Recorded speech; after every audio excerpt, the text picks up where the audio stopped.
मैं सुरेंद्र कुमार सुमन अपना इस YouTube चैनल पर आप लोगों का बहुत बहुत स्वागत करता हूं। मैं पुनः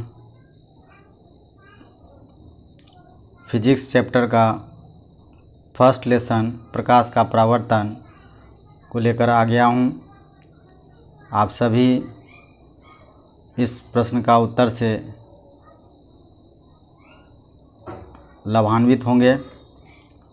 आप इन प्रश्नों का तैयारी अच्छी तरह से करें और अपने ज्ञान की जांच भी कर सकते हैं।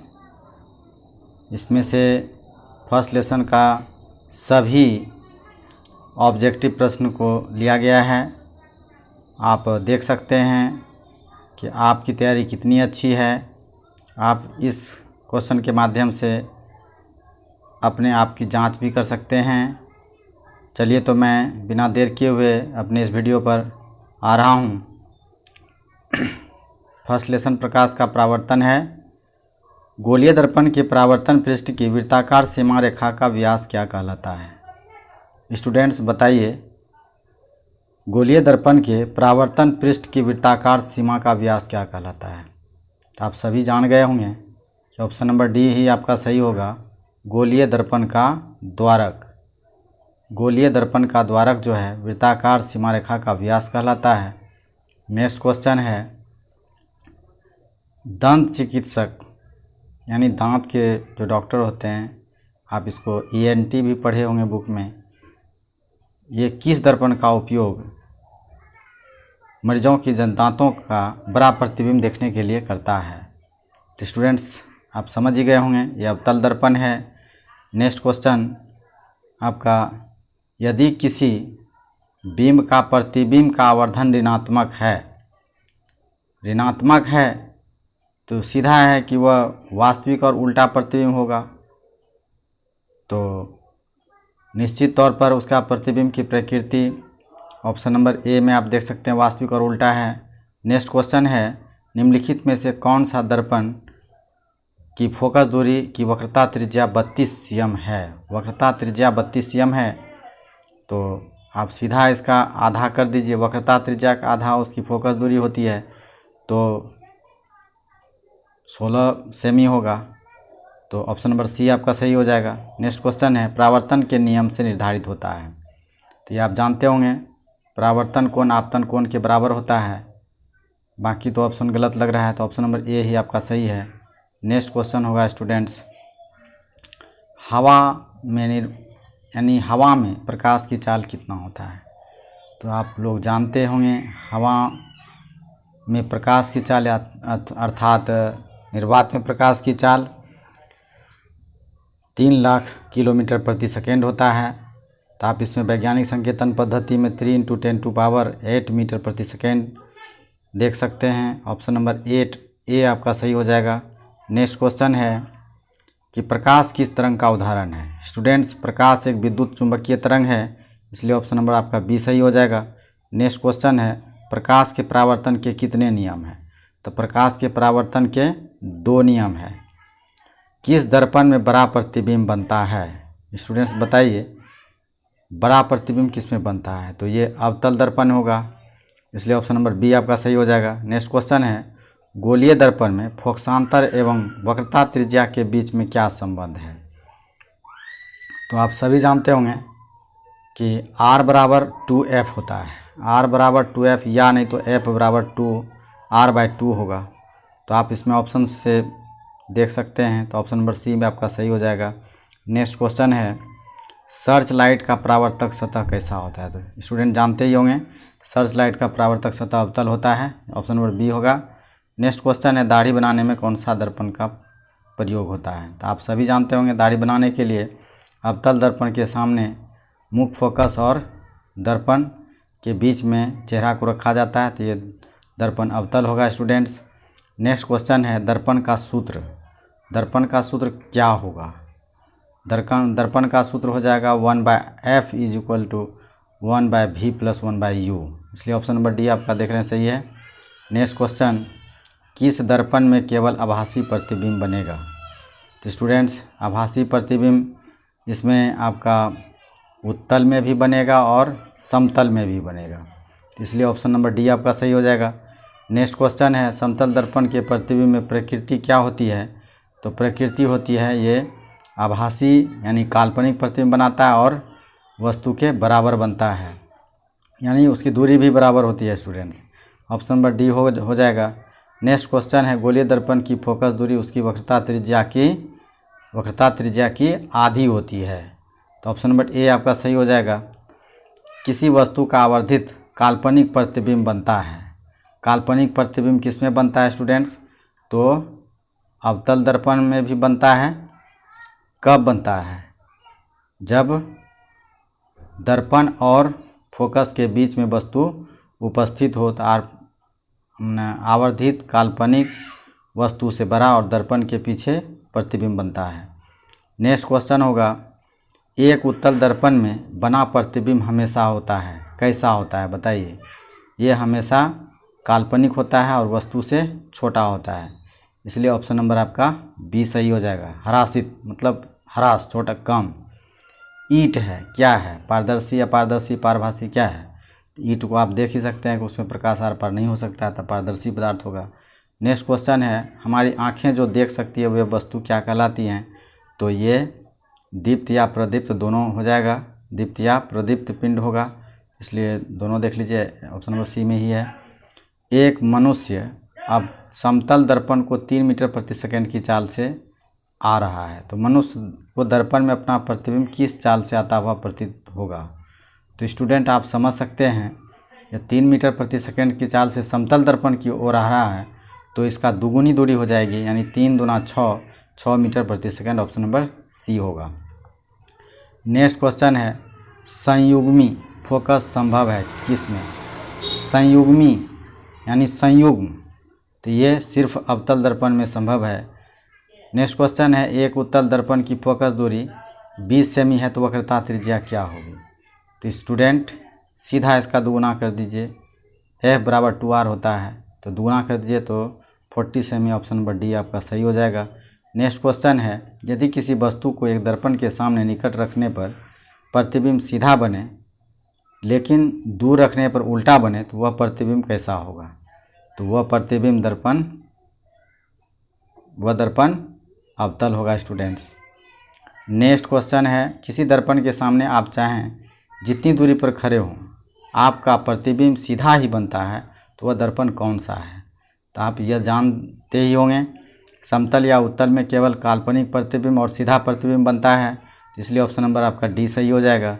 नेक्स्ट क्वेश्चन है, यदि किसी वस्तु को एक दर्पण के सम्मुख किसी भी वस्तु पर रखने से उस वस्तु का प्रतिबिंब हमेशा सीधा और छोटा बनता है तो वह दर्पण क्या होगा? तो बताइए, सीधा बनता है और छोटा बनता है तो ये उत्तल दर्पण होगा, तो उत्तल आंसर नंबर बी हो जाएगा। नेक्स्ट क्वेश्चन है, उत्तल दर्पण से प्रतिबिंब सदैव बनता है, कैसा बनता है? कहाँ पर रखने पर बनता है? तो आप जानते होंगे ये ध्रुव और फोकस के बीच होगा। ऑप्शन नंबर सी आंसर सही होगा। नेक्स्ट क्वेश्चन है, किसी वस्तु को हम तभी देख पाते हैं जब वह वस्तु प्रकाश को क्या करे? बताइए क्या करेगा? वह प्रकाश को परावर्तित करेगा, तभी हम देख पाएंगे स्टूडेंट्स। तो ऑप्शन नंबर आपका बी आंसर सही हो जाएगा। नेक्स्ट क्वेश्चन है, किस दर्पण में वास्तविक प्रतिबिंब नहीं बन सकता है? वास्तविक प्रतिबिंब किस में बनेगा बताइए? समतल दर्पण में नहीं बनेगा, तो इसमें तो सभी दर्पण ये गलत है। अवतल में वास्तविक बनता है, समतल या अवतल दर्पण में तो बनता है, सभी दर्पण ये गलत है, इसलिए ऑप्शन नंबर ए सही हो जाएगा। उसमें सिर्फ काल्पनिक प्रतिबिंब बनता है। नेक्स्ट क्वेश्चन है कि अवतल दर्पण के फोकस से चलती किरणें परावर्तन के बाद क्या होती है? अवतल दर्पण फोकस से चलती किरणें परावर्तन के बाद क्या हो जाएगा? तो वो मुख अक्ष के समांतर हो जाती है, इसलिए ऑप्शन नंबर ए, मुख अक्ष यानी प्रधान अक्ष के समांतर हो जाती है। ऑप्शन नंबर ए आपका सही हो जाएगा। नेक्स्ट क्वेश्चन है, क्या समतल दर्पण में बने प्रतिबिंब को पर्दे पर उतार सकते हैं? तो बिल्कुल नहीं, क्योंकि ये काल्पनिक प्रतिबिंब बनाता है स्टूडेंट्स, इसलिए आपका ऑप्शन नंबर बी सही हो जाएगा। तो ये ऑप्शन नंबर बी आपका सही हो जाएगा। नेक्स्ट क्वेश्चन है, प्रकाश की एक किरण किसी समतल दर्पण पर 60 डिग्री का कोण बनाते हुए टकराती है तो परावर्तन कोण कितना होगा। समतल पर देखिए स्टूडेंट, यदि अभिलंब 90 डिग्री पर रहता है तो समतल दर्पण पर एक कोण बना हुआ 60 डिग्री है। तो आप समझ सकते हैं 60 और 30, 90 में 60 डिग्री घटा दीजिए तो आपका हो जाएगा 30 डिग्री। ऑप्शन नंबर बी आपका सही हो जाएगा। तो नेक्स्ट क्वेश्चन हो जाएगा, समतल दर्पण से किसी वस्तु का प्रतिबिंब कैसा बनता है। तो समतल दर्पण में बना हुआ प्रतिबिंब हमेशा आभासी बनता है, इसलिए ऑप्शन नंबर बी होगा। नेक्स्ट क्वेश्चन है, किसी वस्तु का अवतल दर्पण द्वारा प्रतिबिंब आभासी, सीधा तथा वस्तु बड़ा पाया गया तो वस्तु की स्थिति कहाँ होनी चाहिए। स्टूडेंट, तो आप समझ सकते हैं कि 1 मिनट सर,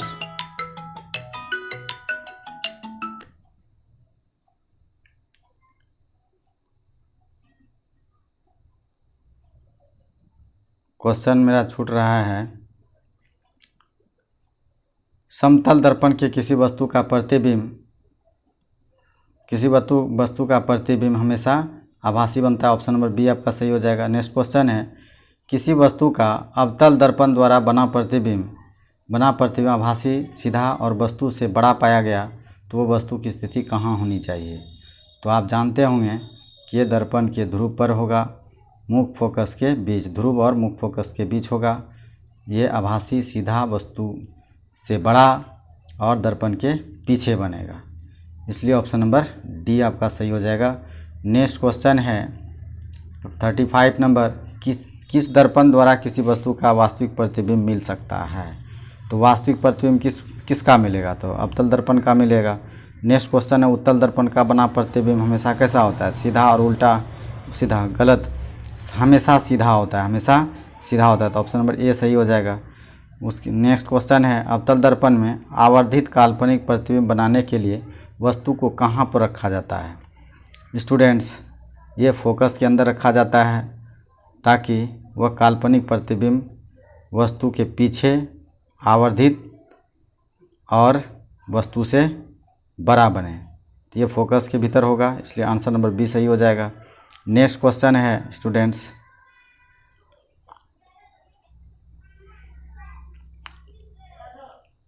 गोलीय दर्पण में दूरियों को सदा किस के सापेक्ष मापते हैं। तो आप सभी जानते होंगे यहाँ सभी दूरियों को हम ध्रुव से मापते हैं, इसलिए ऑप्शन नंबर ए सही होगा। नेक्स्ट क्वेश्चन है, अनंत पर किसी बिंब का प्रतिबिंब अवतल दर्पण के फोकस पर बनता है तो उसका आवर्धन क्या होगा। तो स्टूडेंट्स, यदि फोकस पर बनता है तो आवर्धन उसका क्या होगा। अनंत पर बनेगा तो उसका 0 होगा। प्रतिबिंब की दूरी हमें ज्ञात नहीं हो पाएगी, प्रतिबिंब की दूरी नहीं, ऊंचाई स्टूडेंट बहुत विशाल बनेगा ना। प्रतिबिंब फोकस पर बनती, गलत हो गया सर, मैंने उसकी ऊंचाई 0 हो जाएगी, चूँकि वह मुख्य फोकस पर बनता है तो आवर्धन इसका 0 हो जाएगा। ऑप्शन नंबर ए हो जाएगा। क्वेश्चन पढ़ने में हमको गलत हुआ है। नेक्स्ट क्वेश्चन है, मोटर गाड़ी के चालक के सामने लगा रहता है। तो सभी आदमी जानते होंगे चालक के सामने यानी बगल में जो लगा रहता है वो उत्तल दर्पण होता है। नेक्स्ट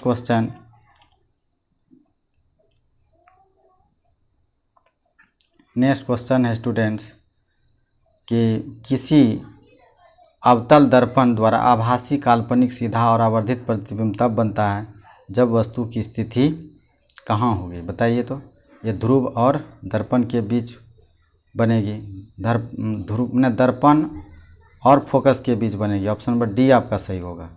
नेक्स्ट क्वेश्चन है, अवतल दर्पण की फोकस दूरी उसकी वक्रता त्रिज्या की क्या होती है। वक्रता त्रिज्या की आधी होती है, इसलिए ऑप्शन नंबर आपका बी सही हो जाएगा।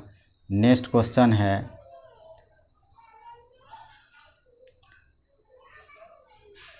स्टूडेंट्स थोड़ा प्रॉब्लम हमको हो जाता है, कहाँ पर स्थित होने से वस्तु का प्रतिबिंब अवतल दर्पण के फोकस पर बनता है। तो स्टूडेंट्स, ये अनंत पर होगा।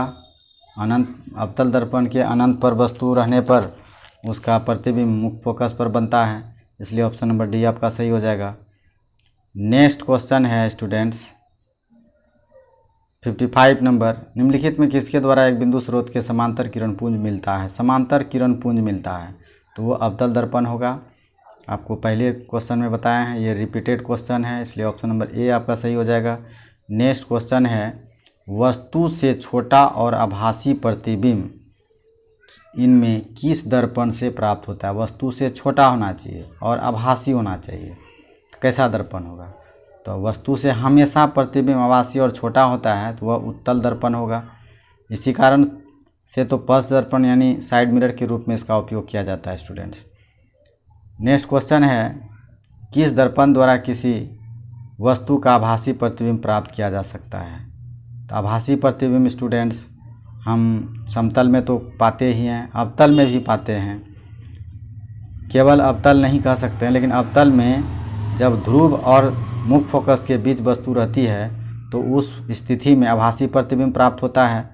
उत्तल में तो केवल आभासी प्रतिबिंब प्राप्त होता है, इसलिए हम कह सकते हैं कि तीनों प्रकार के दर्पणों में आभासी प्रतिबिंब प्राप्त किया जा सकता है, इसलिए ऑप्शन नंबर डी सही है।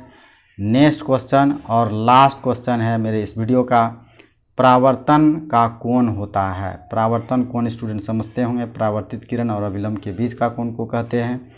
परावर्तित किरण और अभिलंब के बीच के कोण को हम परावर्तन कोण कहते हैं, इसलिए ऑप्शन नंबर आपका डी सही हो जाएगा। ऑप्शन नंबर आपका डी सही है। अब स्टूडेंट यह मेरा लास्ट क्वेश्चन था, इसके साथ ही आज का वीडियो यहीं पर समाप्त होता है। Please like comment share and subscribe, ताकि मेरा आने वाला सभी वीडियो जो चैप्टर वाइज हम बना रहे हैं, प्रतिदिन वीडियो लेकर आ रहे हैं, मेरा सभी वीडियो को देखने के लिए मेरे चैनल को सब्सक्राइब कर लें। बहुत बहुत धन्यवाद।